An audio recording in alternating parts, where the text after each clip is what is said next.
If you love Bridgerton, I have book recommendations for you. Hello and welcome back to the Looking Glass world. My name is Aradhna Matthew and today I am giving you 5 books that you must read if you love Bridgerton. So if that sounds like something that you're interested in, make sure you hit subscribe, and if you're ready, let's go. At number 5, we have Little Women. It is a classic. It's not exactly like Bridgerton in that it's not like high society, glam and all of that. But at the same time, it has very similar elements of stories of the story of 5 sisters who each have to navigate the world in their own way and overcome very relevant social challenges of the time. Whether it's a sister who wants to settle down and marry and have children and go the conventional route versus a sister who wants to be a writer, and break all the rules, and their sort of lives and love stories and the kind of people that end up shaping who they are and the choices that they end up making. It is a wonderful book. It's one of those books that you can just sit down with and really fall in love with each of the characters. There is a movie that was brilliantly done. I really liked it, but we're not here to talk about that. This is about the book, and that is definitely something I would recommend for you to read if you love Bridgerton. At number 4, we have Jane Eyre. And yes, it is Eyre and not Eyre. She even explains it in the book on how to pronounce her name.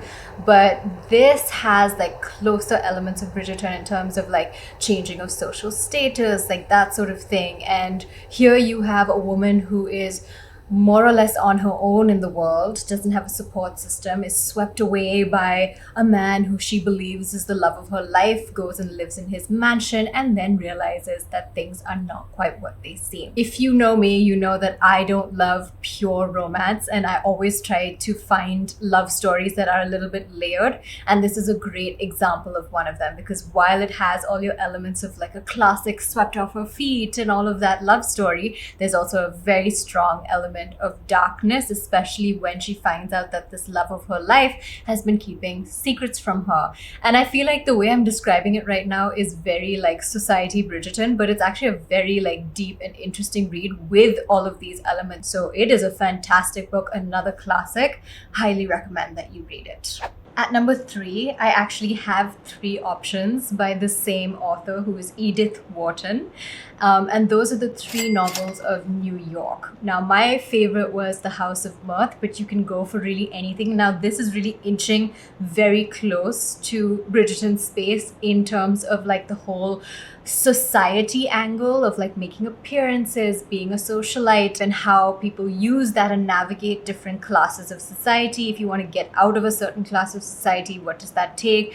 But again, this comes with a little bit of darkness. So it's not just fluff.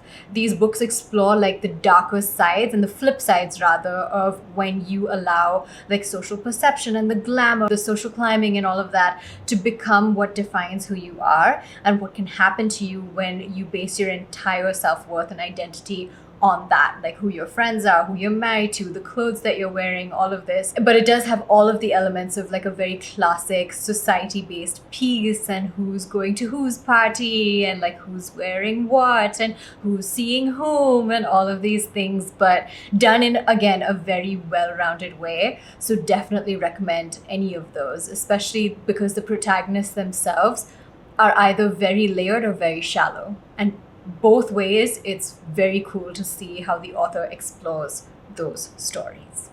At number 2, I'm really bringing up the darkness a notch here. I can't help it. Is Rebecca. So if you've read Rebecca, you know exactly what I mean, but this starts off in a way that's very similar to like a society love story kind of a thing. In fact, I found it a little bit much like how the 2 protagonists meet and the woman like falls in love with the man, like head over heels, and she's obsessed with him and this and that. And then they get married, he takes her to his home, and it's creepy because the previous wife, Rebecca, is somehow ever present, and this woman can't shake the feeling that something like imminent danger exists all around her. All the house help is obsessed with Rebecca. This Rebecca presence just won't let her go, and she slowly starts to feel like she's going insane. And then the story goes on, but it's a whole thing on like gaslighting, the dynamics between like male and female, especially in a marriage, in a household where multiple classes are involved. And just, I love it. It's very deliciously dark.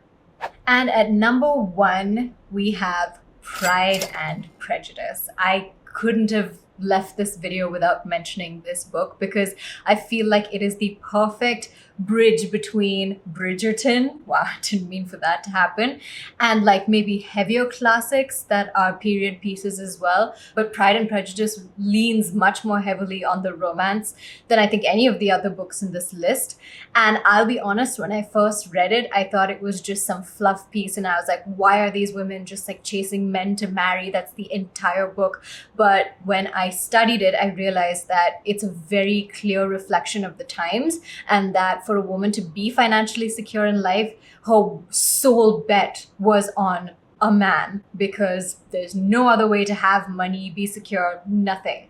So then it put everything into perspective. But Pride and Prejudice has not just this, but it's done in a very romance first way. So all of these girls and their approaches to the men and getting married and who they're targeting and how they're trying to climb social classes, the whole place of the mom and dad and all of this situation.